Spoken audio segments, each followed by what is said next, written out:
Coming up in the morning edition, relief on the way for BPL's disconnected customers. Police speaks to child abductions. And the health minister confirms a second case of the measles.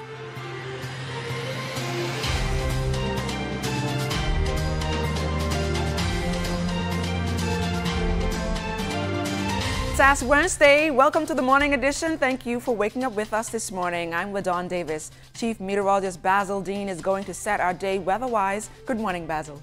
Good morning, LaDawn. Well, we woke up to some nice cool temperatures after a frontal system went through late last night. And taking a look at our ZNS Tower Cam overlooking the Paradise Island area, there's some gray skies out there and outside of our studios just now. We're under mostly cloudy skies. Our temperature at 73 degrees, relative humidity 73%, northerly winds at 14 miles per hour, the barometric pressure 1,019.4 millibars at 30.10 inches, and it is steady.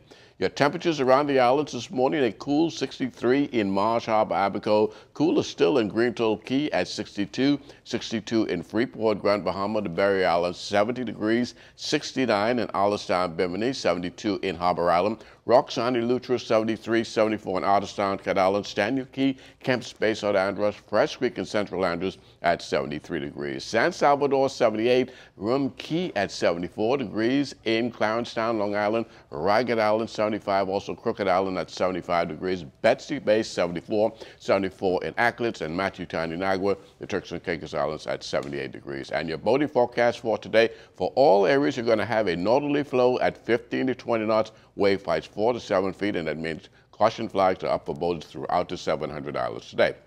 High tide, that takes place at 7:41 this morning with the low tide at 2 this afternoon. That's going to do it for your first look at weather, the morning edition. Stay tuned. Your forecast for today and tonight is still ahead.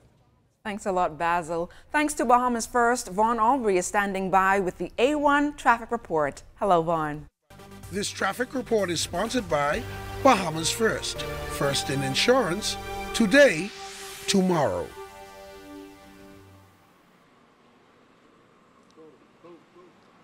Good morning, LaDawn. We are here on Cumberland Street, just north of Blue Hill Road, the road that intersects between Marlborough and Bay Street.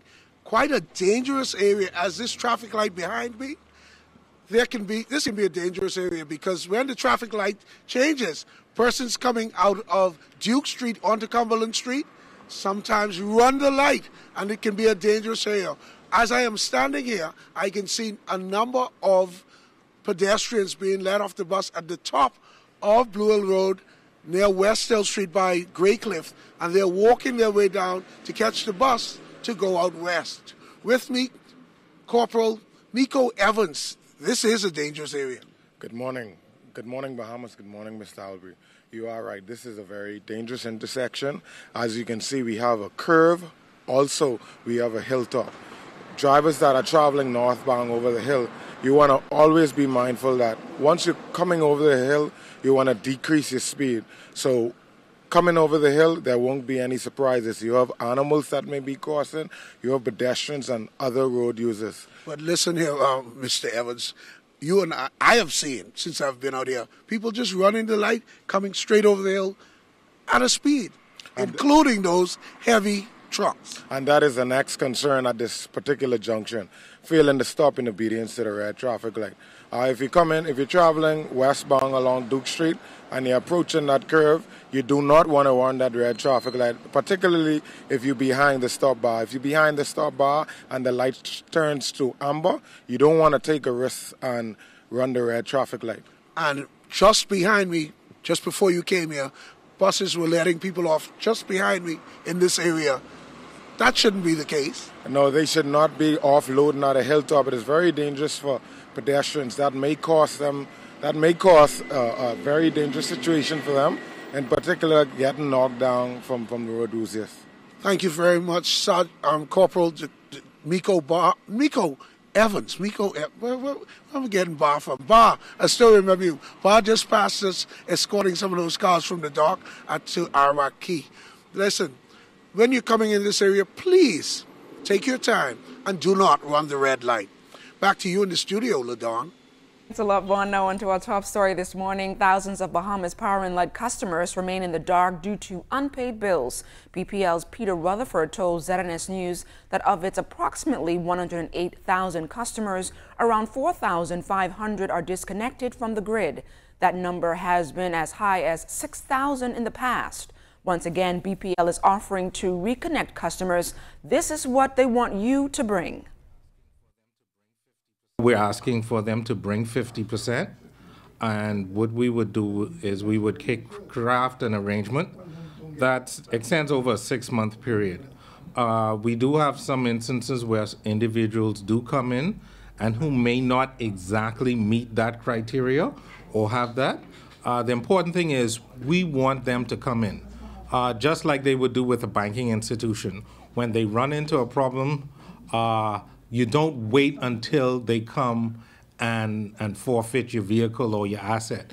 Come in before there's an issue and work with our team members are more than willing to work with you, whether it's in New Providence or San Salvador or in Nagua.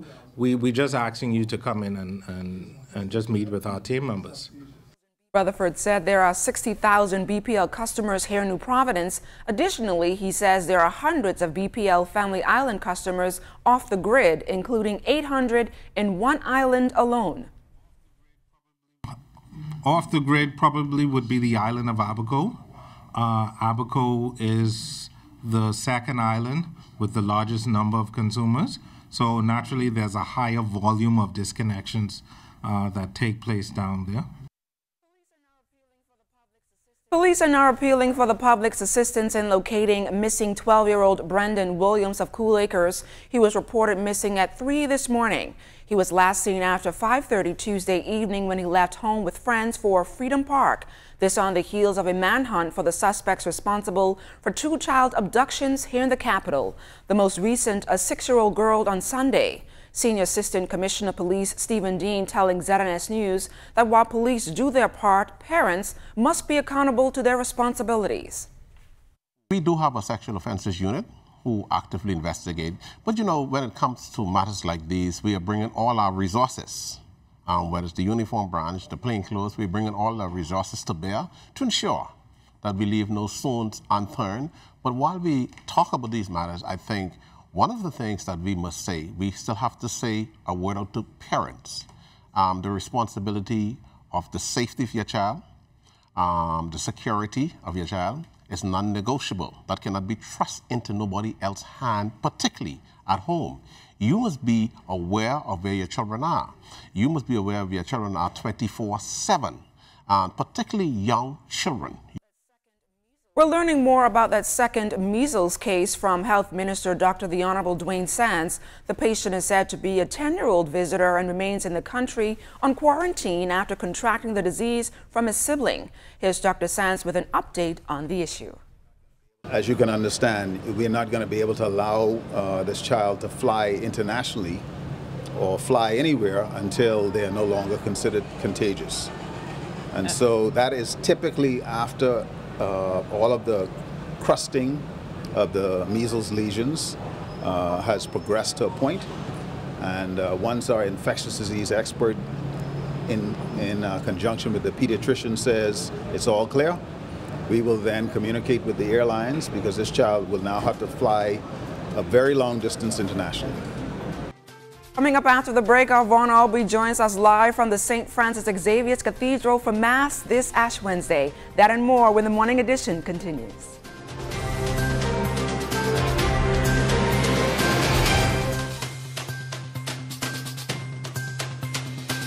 Welcome back to the Morning Edition.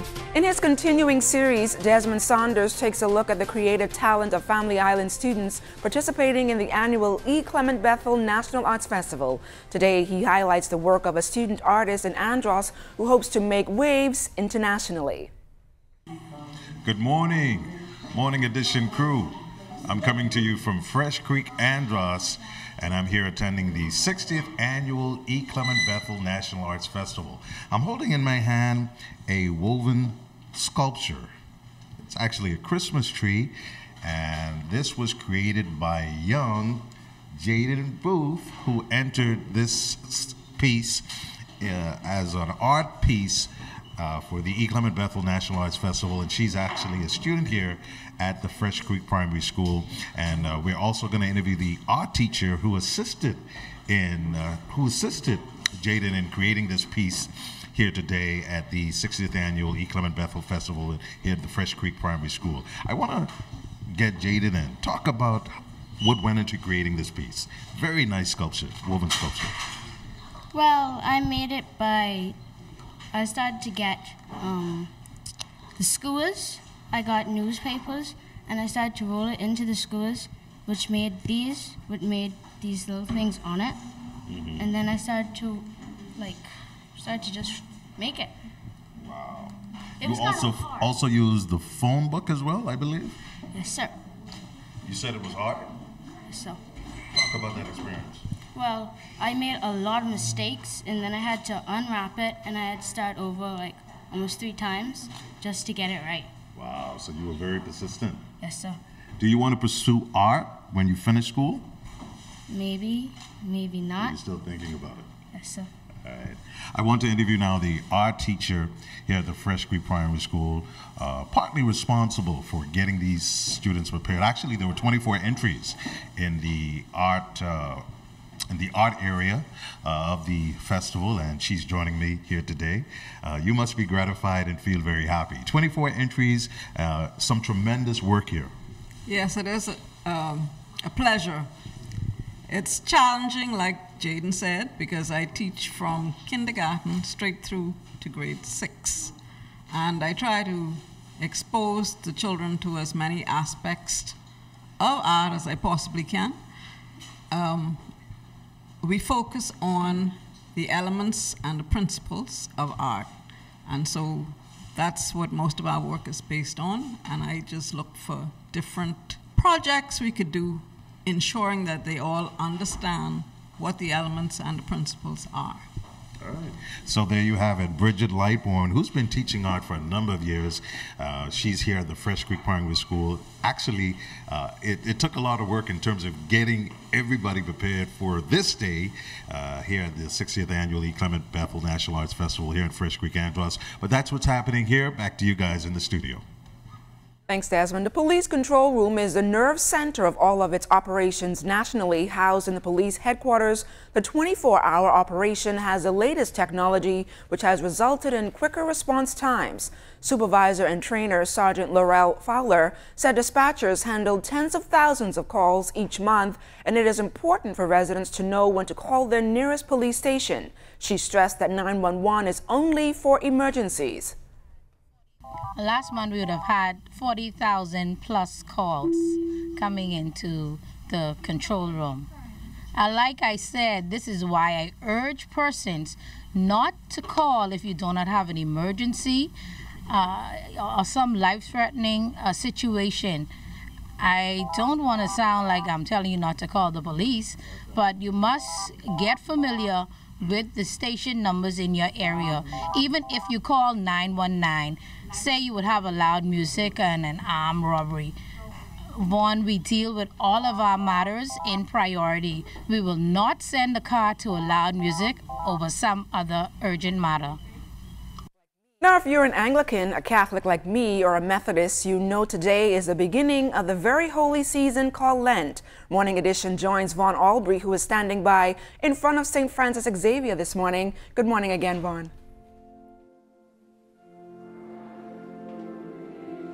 Thanks, LaDon.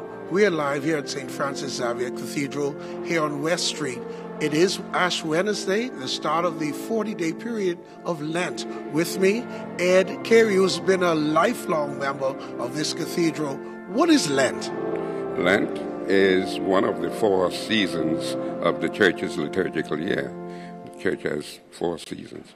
That is, the church has Christmas, Advent, Christmas, Lent, and Easter. Those are the 4 seasons. And Lent is the time, a penitential time for us to check our relationship with Almighty God during these 6 weeks of Lent. It begins on today, Ash Wednesday, and it ends on Holy Thursday. the day before the death of our Lord. I also understand this is also a time of where you self-denial. Yes, this is the time, as I say, we check our relationship with Almighty God, all the things that we are doing to see how we have offended God and our neighbor. And we try to make amends for all these offenses that we do. And we do this in prayer, thanksgiving, fasting, and almsgiving. There you go, Ed Carey of St. Francis Xavier Cathedral. Now, the Lent is observed in the Roman Catholic churches, Anglican churches, Methodist, and Lutheran churches. The services will be going on throughout the Bahamas today, later, midday services, and tonight. So this is a 40-day period called Lent. Back to you in the studio, LaDawn. Thanks a lot, Vaughn. In a bid to encourage Bahamians to adopt healthier lifestyles, Atlantic Medical Insurance will host its 21st annual Fun Run Walk on Saturday, April 13th. The company will donate all proceeds to the Cancer Society of the Bahamas and the Bahamas Diabetic Association. Now, according to Atlantic Medical's marketing coordinator, Lisa Bellot, the dual city event will feature routes for leisure walkers and runners and separate routes for competitive participants. Nassau routes begin and end at Montague Beach, while the Freeport event will be used by the Jasmine Corporate Center. All participants will be entered to win a Caribbean cruise for two. Johnny, what's coming up in sports? Well, Dawn, is all about women's basketball, the championship series that tipped off last night. That and more ahead in sports.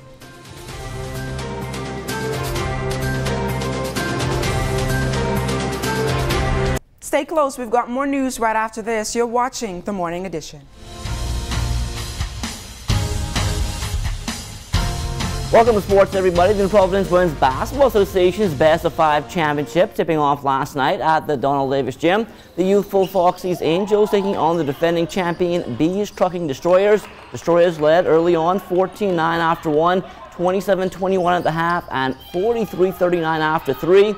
Angels actually came back and went up 56-52 midway through the fourth, but down the stretch, Bees Trucking showed why they are the reigning title holders. Destroyers take game 1 64-60, ending on a 12-4 run. Brittany Carson led the way in the win, 15 points and 15 rebounds. Rashanda Rounding adding 12 points and 14 boards, while Ruth Ann Sims tallied a double-double as well, 12 points and 11 boards. The Angels got a game-high 20 points from Verity Charlton, with Tavia Brennan following with 16 points and 14 rebounds. Michelle Butler had 10 points and 13 boards. I feel like our experience helped us a lot in this game due to the fact that they made a lot of simple mistakes, you know, little young, I would say young errors in the beginning of the game and also at the end. It's a young team, and I think it was first championship jitters more than anything else, you know. But overall, they know they in the dogfight, and the jitters are gone. The Providence Basketball Association's best of 3 first-round playoffs scheduled to be back on court tonight at the AF Adelaide Gym. Up first in Division 2, the Alive Buckets play the opening game in their series with Leno's Eagles Nest. In Division 1, it's Game 1 between the Discount Distributor Rockets and the Leno Regulators. From the NBA, Buddy Hield and the Sacramento Kings, 3 games out of that 8th and final playoff spot in the Western Conference. After picking up a win over the New York Knicks on Monday, the Kings expected to get a much bigger test tonight when they host a Boston Celtics team which will be playing the back end of a back-to-back. But that win last night was a big one. The Celtics blew out the Golden State Warriors 128-95 on the road, and Buddy knows he will have to play a key role for his team down the stretch. A lot of pressure, but you got to be at your best when your best is needed, and that's all I got to do for my team is be at my best when they need me. So just got to keep on grinding, man. You know, every game is not going to be the same, but just got to keep on being efficient. And once I'm efficient in the court, you know, it'll be a better chance of winning. The biggest thing in my game, once you get more opportunities, offensive end, crashing the glass. You know, Dave always get at me for going on that, but they tell me to pick and choose when I can go now, because sometimes I might give up a bucket down if I reach down back. But I just got to keep on staying locked in and pick and choose my time to go to get them, and don't try to put my team in trouble. DeAndre Ayton and the Phoenix Suns also back on the hardwood tonight. They play that same New York Knicks team that the Kings beat on Monday. Aiden and the Suns on a 2-game win streak following wins over the Lakers and Bucks. This is the first win streak the Suns have put together since winning 4 straight in mid-December, and that was the only other win streak they've had this season. The Bahamas Scholastic Athletic Association's Best of 3 basketball championships back on the floor yesterday at the Donald Davis Gym. In senior girls play, Telios winning big over Freedom Baptist 23-3 to sweep that series and take home the title. Telios junior boys, they came up short in their series opener. They lost to Akapran 37-29. The only other game on the day saw Temple Christian Primary girls winning game 1 16-6 over Hillcrest. A full schedule today. Zion takes on the Telios team. They'll look to bring out the brooms there. Temple Primary girls, they're back out against Hillcrest. Temple also on the court in the mini division trying to complete the sweep over Queens College. Prince Will Primary boys, they look to avoid game 3 with Telios, while Telios Intermediate boys, they will try and put away San Pedro's. And the BAISS Private School Track and Field Championships getting underway today. The meet will run for 3 days and wrap up on Friday. Sacs Big Red Machine once again looking to repeat as champions. And that will do it for sports in the morning edition.